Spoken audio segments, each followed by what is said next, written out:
नमस्कार दोस्तों, आप सभी का स्वागत है हमारे खास कार्यक्रम नेता की बात में। यहाँ हम उन नेताओं से मिलते हैं जो जमीन से जुड़े हुए हैं और जो अपने कामों से धरती में और हमारे देश में बदलाव करते आ रहे हैं। ऐसे ही एक उभरते हुए नेता हैं धीरज सिंह जी, जो निषाद पार्टी से जुड़े हुए हैं और निषाद पार्टी का जो मेन मकसद है वो है मछुआरों और नदी किनारे रहने वाले लोगों की आवाज को उठाना। तो धीरज जी, सबसे पहले आपको बहुत बहुत स्वागत है। जी नमस्कार। सबसे पहले मैं आपके चैनल के माध्यम से आपके आज की खबर जो देख रहे हैं मित्र, उनको प्रणाम करता हूं, धन्यवाद देता हूं जो इस चैनल में आने का आज हमको सौभाग्य मिला। जी धीरज जी, हम सबसे पहले ये जानना चाहेंगे कि आपने राजनीति में आने का सफर कब शुरू किया? देखिए, मैं सन 2000 में उत्तर प्रदेश से गुजरात की धरती सूरत पे जो है हमारा जाना हुआ। वहाँ हम लोग पर प्रांतियों में हमारी गिनती होती है। हम लोग वहाँ कोई राजनीति के उद्देश्य से कोई प्रदेश में तो गया नहीं था। हमने वहाँ जाने के बाद में सिक्योरिटी का कॉन्ट्रैक्ट का काम किया। उसके बाद में टेक्सटाइल के लाइन में, रेडीमेड के लाइन में कपड़े का व्यवसाय किया। धीरे धीरे समाज को देखते हुए ऐसा मन में आया कि जब ईश्वर ने उस धरती पे इतना कम समय में इतना सब कुछ अच्छा सेटअप हुआ, तो अपने मन में ऐसा ख्याल आया कि समाज में रह करके प्रदेश में अपने सर्व समाज के हित में कुछ ऐसा काम करना चाहिए। उसी को लेकर के एक मन में उल्लास हुआ एक युवा होने के नाते। और उस समय टेक्सटाइल मंत्री कैबिनेट में जो है अटल सरकार में भारतीय जनता पार्टी की सरकार थी।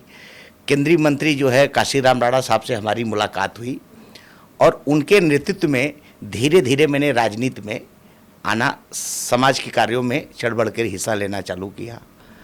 फिर 2012 में मैंने गुजरात में बहुजन समाज पार्टी माननीय सुश्री मायावती जी के निर्देशानुसार पे मैंने बसपा ज्वाइन किया। और बसपा में आने के बाद 2012 से मैं 2 साल बसपा का कार्यभार वहाँ जो है प्रदेश कोषाध्यक्ष के तौर पे संभाला। काफ़ी अच्छा रिस्पॉन्स रहा जनता के बीच में। उसके बाद में माननीय राजनाथ सिंह जी के निर्देशानुसार पे हमने भारतीय जनता पार्टी ज्वाइन किया। और भारतीय जनता पार्टी जो है दिल्ली में माननीय सुषमा स्वराज जी के नेतृत्व में हमने दिल्ली में भारतीय जनता पार्टी ज्वाइन किया। उसके बाद निरंतर लगातार 2014 से लेकर के और आज तक भारतीय जनता पार्टी के साथ में हम धीरे धीरे समाज के साथ में या नेताओं के साथ में आना जाना, उठना बैठना सारी चीज़ होती रही। लेकिन क्षेत्र में जाने के बाद जब लोगों को पता चला कि एक युवा हमारे उत्तर प्रदेश से गुजरात जाता है और गुजरात से दिल्ली और दिल्ली से उत्तर प्रदेश, इसलिए कर्मठता को देखते हुए लोगों ने हमको बोला कि अब आपको चुनाव लड़ना चाहिए और चुनाव लड़ करके और क्षेत्र की सेवा, विधानसभा की सेवा करनी चाहिए। फिर हमने मूड बनाया, क्योंकि हम किराकत विधानसभा जौनपुर उत्तर प्रदेश से किराकत विधानसभा से आते हैं। हमारी विधानसभा जो है सुरक्षित है।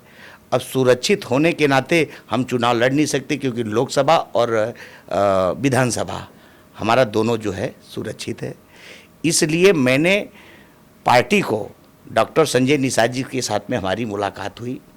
बाबू जी ने अपने पार्टी में रहते हुए जो स्नेह प्यार और आशीर्वाद हमको दिया, इसलिए मैंने उसी दिन ये निर्णय लिया कि मैं भारतीय जनता पार्टी की सहयोगी दल है तो मैं निषाद जी के साथ में रह करके पार्टी की सेवा और लोगों की जन भावनाओं को समझूं। और भारतीय जनता पार्टी बहुत बड़ी पार्टी है, बहुत बड़ा परिवार है, लेकिन बाबू जी का जो डॉक्टर संजय निषाद जी की पार्टी है वो गठबंधन में है।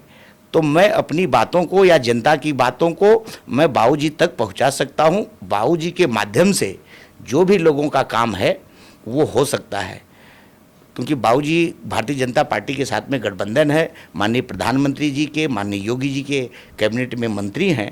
इसलिए मैंने तुरंत उसी दिन बाबू जी ने मेरे को पार्टी ज्वाइन कराया और निरंतर 1 साल से मैं निषाद पार्टी के साथ में कार्यरत हूँ। जैसे कि आप निषाद पार्टी से जुड़े हुए हैं, तो आपकी पार्टी का मेन मकसद क्या है? ये किन लोगों को सपोर्ट करती है? देखिए, भारतीय जनता पार्टी के सहयोगी दल पार्टी है। भारतीय जनता पार्टी के आइडियोलॉजी पे निषाद पार्टी जो है उत्तर प्रदेश में काम कर रही है। अब उत्तर प्रदेश से निकल करके हर प्रदेश में चुनाव में, अब जैसे अभी बिहार में, दिल्ली में चुनाव था, मैं दिल्ली में प्रभारी के रूप में जो है काफ़ी मेहनत किया संगठन की तरफ से, अपने पार्टी की तरफ से दिल्ली में। तो भारतीय जनता पार्टी के निर्देशानुसार पे जो भी माननीय प्रधानमंत्री का जो सर्व समाज के हित में काम करने का उन्होंने बोला कि देश हित में, वो भारतीय जनता पार्टी किसी जाति व धर्म पे नहीं चलती है, वो सर्व समाज की सेवा करती है। और भारतीय जनता पार्टी के इसी आइडियोलॉजी पे माननीय डॉक्टर संजय निषाद जी के निर्देशानुसार पे हम लोग लगे हुए हैं। जैसे अब तक के सफर में आपकी सबसे बड़ी मुश्किल क्या थी? देखिए, राजनीति है, राजनीति में संघर्ष करना जो है जायज़ सी बात है कि हम लोग किसान परिवार से हैं, छोटे परिवार से हैं। आज की राजनीति जो है और सबको मालूम है कि राजनीति में क्या कैसे क्या हो रहा है, लेकिन हम लोग सच्चे देशभक्त हैं। हम लोग माँ भारती के लाल हैं। हम लोग किसी पार्टी परिवार के मुताज नहीं हैं, ना किसी पद और मंत्री बनने के लालसा में हैं। माँ भारती के आंचल में बैठ करके भी देश की सेवा की जा सकती है, यही हमारी भावना है। आपका निषाद पार्टी में क्या दायित्व है? देखिए, मैं परिवार से जुड़ा हुआ हूँ। बाबूजी हमारे गार्जियन हैं। पद और प्रतिष्ठा सबसे मूल चीज़ हम लोग समझते हैं कि पद नहीं बड़ा होता है, परिवार में सम्मान बड़ा होता है। भारतीय जनता पार्टी परिवार और निषाद पार्टी परिवार जो हमको सम्मान आज तक मिलते हुए आ रहा है, वो उसके विषय में कुछ कहने की ज़रूरत ही नहीं है।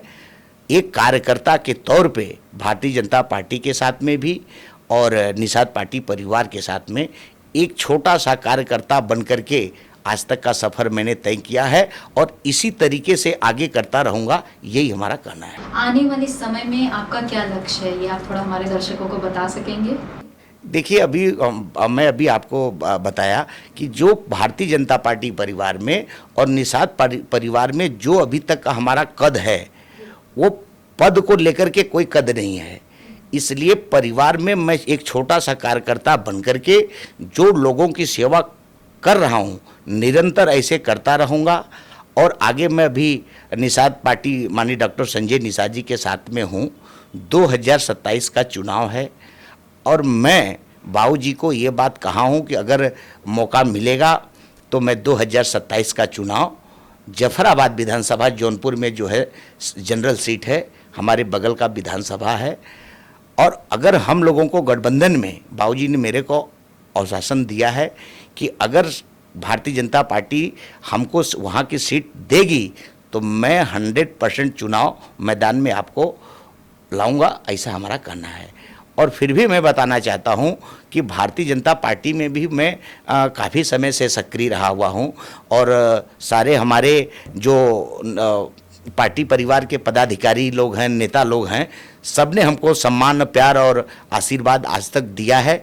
इसलिए मेरा मानना है कि अगर माँ भगवती की कृपा हुई तो मैं 100% इस बार मैदान में रहूंगा, ऐसा हमारा कहना है। धीरज जी, आप जफराबाद की जनता को क्या संदेश देना चाहते हैं? देखिए, मैं जफराबाद से चुनाव मैदान में आने के लिए मैं तैयारी कर रहा हूँ। क्षेत्र की जनता हमारे साथ में, हमको पूरा विश्वास है। और सर्व समाज की जनता, चाहे वो किसी भी जाति धर्म से हो, वो लोग जो स्नेह, प्यार और आशीर्वाद हमको देते हैं, मैं उसका शुक्रगुजार हूँ। मैं अगर चुनाव मैदान में आता हूँ और मैं जीतता हूँ, और जीतने के बाद में जो आज तक के लोग वहाँ प्रतिनिधि जो कर रहे हैं, चाहे वो किसी भी दल से हों, मैं तत्पर जो है अपने क्षेत्र की जनता के साथ में मिलूँगा, रहूँगा। और जो छोटे से छोटे कार्यकर्ताओं को संदेश देना चाहता हूँ मीडिया के माध्यम से कि एक बार अगर हम ग्राउंड पे आते हैं, ज़मीन पे आता हूँ, पार्टी परिवार हमको उस योग्य समझता है, तो एक बार आप लोग जरूर हमारा साथ दीजिएगा। उसके बाद आने वाला जो समय है, कर्म ही प्रधान होता है। कर्म के हिसाब से लोग जानेंगे, यही हमारा संदेश है। आपसे बात करके सच में बहुत अच्छा लगा। यकीन मानिए आप जैसे ही युवा नेता जो होते हैं हमारे देश को आगे बढ़ाते हैं। तो आज के एपिसोड में इतना ही। तो दोस्तों मिलते हैं अगली बार, तब तक के लिए धन्यवाद।